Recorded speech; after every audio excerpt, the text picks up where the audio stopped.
Tired of constantly having to chase your team for status updates? Do you also have meetings that you're running that are very ineffective? Well, in this video, I'm going to share with you some strategies that you need to be aware of so you can be better with your time. Stop chasing your team. One of the best ways to do this is to instill a WBS action plan. Now, what is a WBS? It's a work breakdown structure, and it's a technique we use in project management all the time that allows us to take the concept of what we're trying to do and break it down to manageable chunks. And you go one step further by actually breaking up those manageable chunks into actual tasks. And you put all that in a single document and you give it to your team. And now they can actually know what they're supposed to do. And in that, they can also give you status updates as to what's going on. Because the last thing you want to do is you want to be in a meeting with everyone going through line item. Hey, Bob, do you have this done? Hey, Jane, do you have this done? It's a waste of your time and very ineffective and is not something you should be doing. So you need to teach your team how to do those status updates, and you use it, or you do it by implementing a WBS. Now, for those of you who are wondering what document I should put it in, well, if you have a software, you can put that information into a software, or I recommend a spreadsheet. Now, I have a spreadsheet already laid out for the WBS action plan, and that's in my course, online course, Slay Project Management. Okay, little side note here, I have this for you, which is going to give you the 6 basic things you need to know so that your projects are successful, and it's going to save you time. So go check it out. The link is under this video. Learn to say no.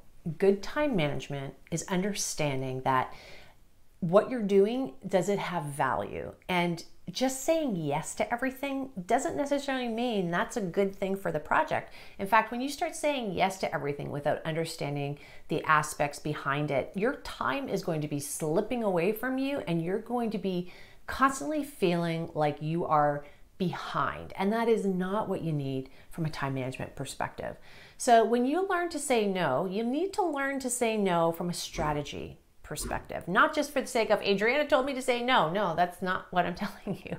I'm telling you that saying yes all the time is not the right thing, and you want to be able to know how to say no professionally. So when requests come to you and you're looking at your time of your project, you need to ask some good questions like, how is this going to impact the time? Is this something we really have to do?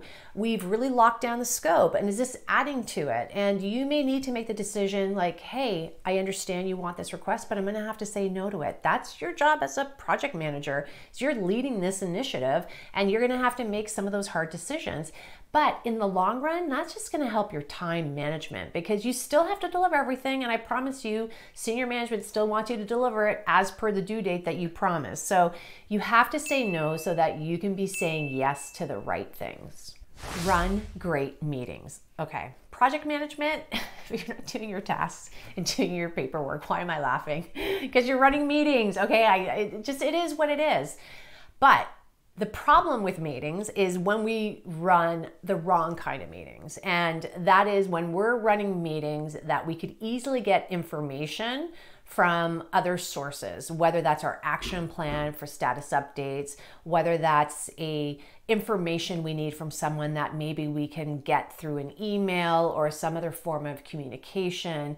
But we should be looking at our meetings as tools, not as an opportunity to bring people together, but as tools to solve issues and problems or to brainstorm ideas or to get approval on things.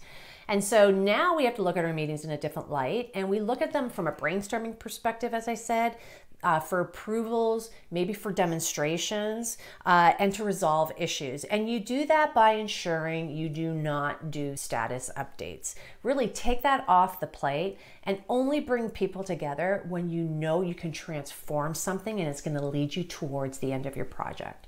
That's really critical and it's going to be a huge time saver. And now when you run meetings and you call one, people aren't going to be humming and hawing if they should go or roll their eyes because they know it's a waste of their time. They know when you call a meeting, there is purpose to it. And that's exactly what you want to have happen. And that's just going to improve your time management. And everybody else is around you and they're going to be very appreciative. Before we jump into the next tip, watch this.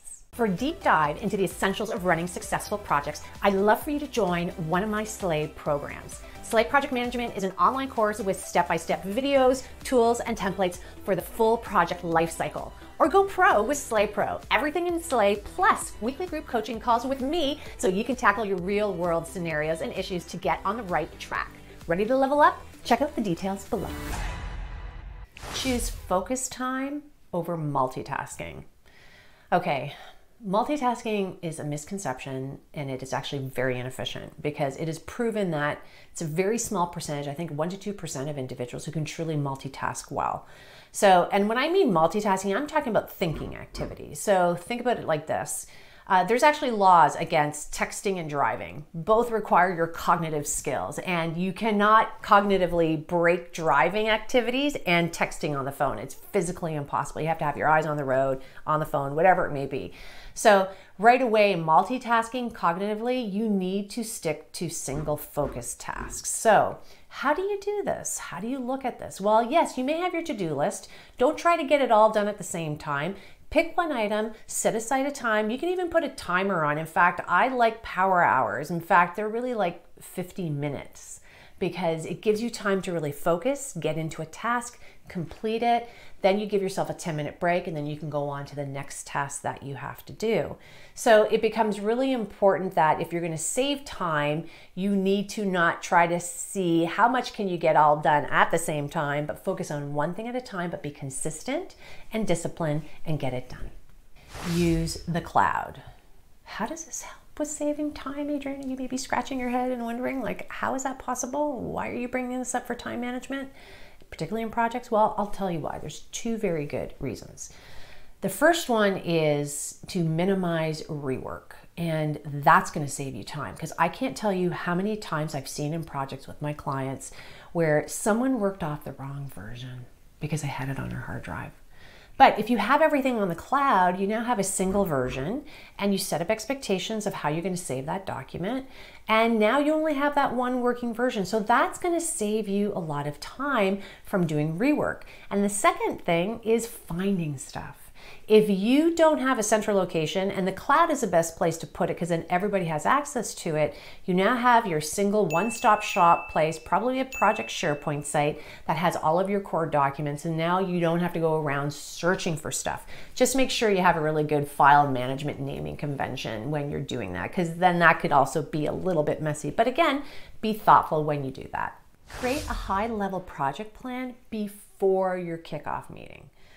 Okay, I can't tell you how many times I've seen people who are inexperienced with projects or who are newbies who have their marching orders and then go right away to the kickoff. And they're excited, everybody come on, we got this project, but then they don't have their charter, they don't have detailed information, they don't even have project plans. And then they're gonna they go away afterwards and they start creating that and they take the time to create it. Then time goes by, and those people that they brought in for the kickoff, they're now busy with other things. They may have thought, well, we had the kickoff, but I haven't heard from you, and so now I'm busy doing other stuff. Or their managers thought that, and they've given them more work. And now they have to balance additional work because you didn't plan out your timing perfectly to give them what they need so they can start working right away. So you need to save time in the long run is when you get your marching orders, you do some pre-planning. Get it all set up. So when you actually have your kickoff, the point is, I have this pre-planned information for you. We're validating it in this kickoff meeting, and literally the next day they can start working.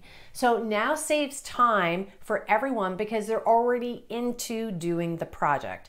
So think about it from a perspective of the overall timeline, not just the fact that it's an activity. Marching orders, kickoff meeting, Marching orders, pre-planning, then kickoff meeting so that everybody can work. It's gonna save everybody tons of time. All right, don't forget, you need to grab this. I created it for you. It is free. The link is under this video. A definite must. If you still have questions about using your time effectively as a project manager, watch this next video. If you resonated or found good information in this video, please give it a thumbs up. Consider subscribing to this awesome community, and I will see you at the next video.